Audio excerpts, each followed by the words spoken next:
আল্লাহ বলে তোমরা ঈমান আনো, আমি আল্লাহর দলের পক্ষে হয়ে যাও। আমরা ঈমান এনেছি কিন্তু আমরা আল্লাহর দলে না, আমরা আওয়ামী লীগের দলে, আমরা বিএনপির দলে। কথা বল না কেন? আমরা আল্লাহর দলে থাকবো। ইন্নাদ-দীনা ইনদাল্লাহিল ইসলাম। আল্লাহর দলের নাম কি?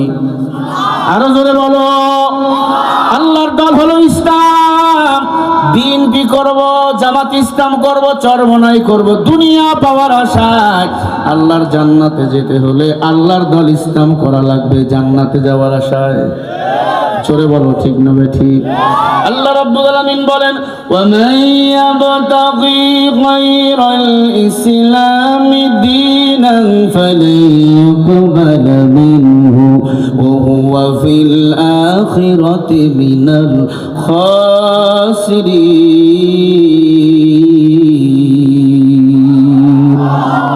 আর আস্তে বলো। সূরা আল ইমরান 85 নম্বর আয়াত আল্লাহ বলে, আমি আল্লাহর দল ইসলাম ব্যতীত অন্য কোন দল, অন্য কোন ধর্ম যদি কেউ পালন করে, আল্লাহ বলে তারা আমি আল্লাহর কেউ না। বুঝাতে পারি নাই? তাহলে দল করা লাগবে কার?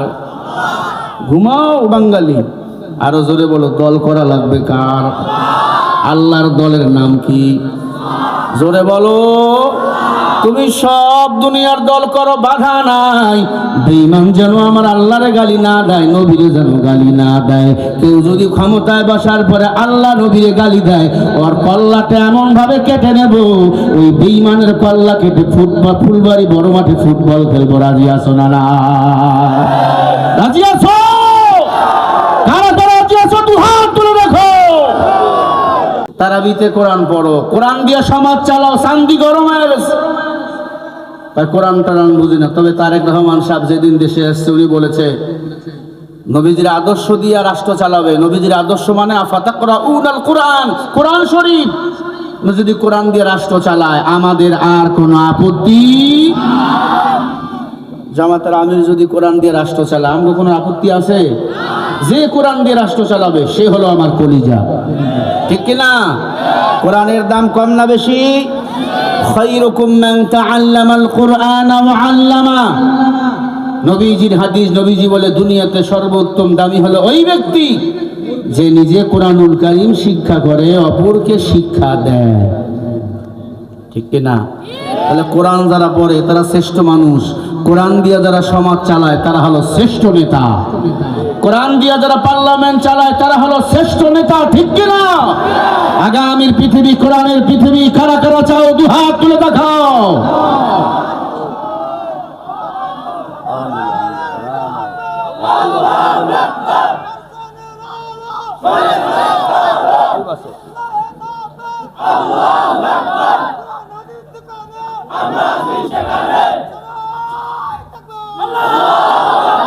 আল্লাহ রাব্বুল আলামিন বলেন, ওয়ালা ইয়াতুনাকা বিমাসালিন ইল্লা জি'নাকা বিল হক ওয়া আহসানা তাফসীরা।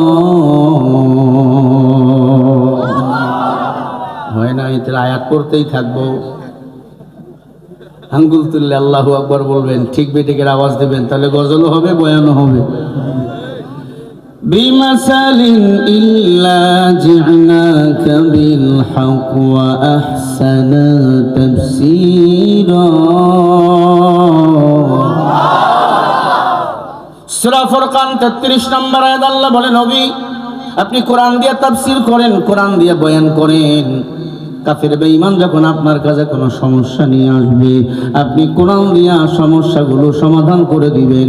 আল্লাহ বলেন, ওয়ানাজ্জালনা আলাইকাল কিতাবা তিবয়ানান লিকুল্লি শাইইন ওয়া হুদান ওয়া রাহমাতান ওয়া বুশরা লিল মুসলিমিন।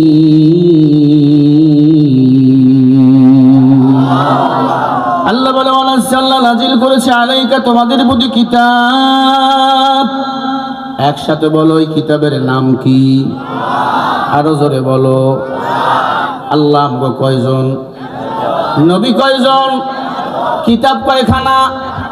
জবাব দিয়া বলো, আর আওয়াজ দিয়া বলো, কিতাবের নাম কি?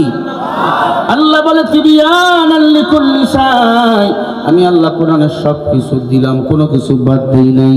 ওয়াহুদাও, এই কিতাব হেদায়েতের কিতাব, ওয়া রাহমাতাও, এই কিতাব রহমতের কিতাব, ওয়া বুশরা লিল মুসলিমিন, এই কোরআন হলো মুসলমানের জন্য পুরস্কার, এই কোরআন হলো মুসলমানের জন্য হাদিয়া, এই মুসলমানের জন্য এটা হলো সুসংবাদ। বলেন সুবহানাল্লাহ। আল্লাহর কোরআনের সব সমস্যার সমাধান আল্লাহ দিয়েছে, কিন্তু আজ আমরা কোরআন দিয়ে সমাজ চালাতে চাই না। কোরআন দিয়ে সমাজ চললে চাঁদাবাজরা চাঁদা তুলতে পারবে না, চোররা চুরি করতে পারবে না, ডাকাতরা ডাকাতি করতে পারবে না, দুর্নীতিবাজরা দুর্নীতি করতে পারবে না। ঠিক না ঠিক বলো? ও মুসলমান, আল্লাহর কোরআনের সব সমস্যার সমাধান আল্লাহ রেকর্ড করে দিয়েছেন। আল্লাহ বলেন, ওয়ামান আহসানু কাওলাম মিম্মান দাআ ইলাল্লাহি ওয়া আমিলা সালিহান ওয়া ক্বালা ইন্নানি মিনাল মুসলিমিন।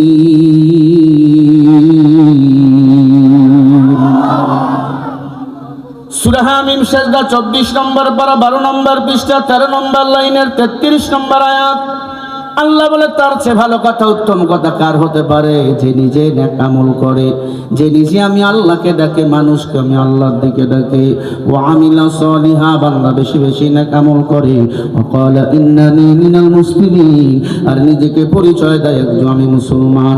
মুসলমান আল্লাহর গোলামি করে, মানুষকে আল্লাহর দিকে ডাকে। আর এই জমিনে মুসলমানের দ্বারা জমিনে আল্লাহর আইন বাস্তবায়ন করতে চায় যারা, তারাই হলো প্রকৃত মুসলমান। কথাকার মুসলমানি বুয়াদ বরদান হাদা ইনানে খুদ বদসতে খাজাদাদা গর্ব সুরত আদমি ইনসাবুদো আহমদো বুঝলে হায় কে সাবুদো আদমিরা আদমি আসলাদমা মুস্তাবেরাদার বুনা বাসস হে জমা। মুসলমান হলো তারা এক আল্লাহর গোলামি করে যারা, মানুষকে আল্লাহর দিকে ডাকে যারা।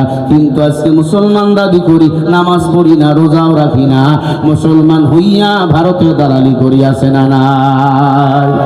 মুসলমান হইয়া নামাজের বিরুদ্ধে কথা কয়, রোজার বিরুদ্ধে কথা কয়, আবার কয় রোজা না রাখলে কি হবে, আমি ইফতারি খাই।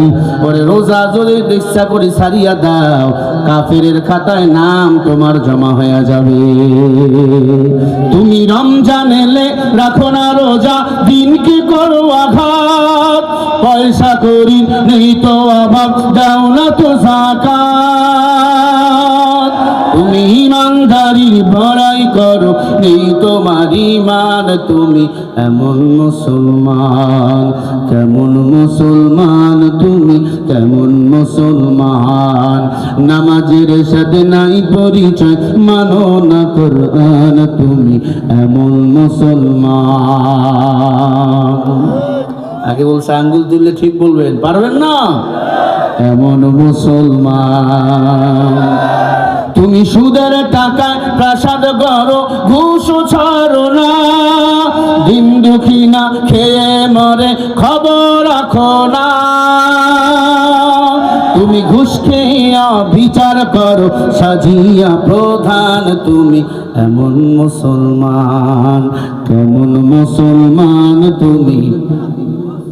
এটা বলা যাবে না একসাথে সবাই? কেমন মুসলমান তুমি। নামাজের সাথে নাই পরিচয়, মানো না কোরআন, তুমি এমন মুসলমান আছে না নাই? তুমি নবীর উম্মত দাবি করো, সুন্নাহ মানো না, নবীর মানে তোমার হৃদয় কাঁদে না। তুমি বিজাতীয় সংস্কৃতিতে সুপেছ পরাণ, তুমি এমন মুসলমান, কেমন মুসলমান তুমি। সবাই কেমন মুসলমান তুমি। নামাজের সাথে নাই পরিচয়, মানো না কোরআন, তুমি এমন মুসলমান। নবীজি বলে, যারা আমি রাসূলের একটা সুন্নতকে জিন্দা করলো, আল্লাহ তাআলা তার আমলনামায় একটা গলা কাটা শহীদের সওয়াব দান করলো। যে রাষ্ট্র কোরআন দিয়ে চলে না, ওই রাষ্ট্র যদি কোরআন সুন্নাহ দিয়ে চলার জন্য কেউ চেষ্টা করে, আল্লাহ শহীদি সওয়াব তার আমলনামায় দান করে দেয়। কিন্তু মুসলমান দাবি করি সুন্নত কায়েম হোক আমরা চাই না, কোরআন সুন্নাহ দিয়ে রাষ্ট্র চলুক আমরা চাই না। আমরা নামে মুসলমান আর প্রকৃত ধান্দাবাজ। আল্লাহ রাব্বুল আলামিন বলেন, الذين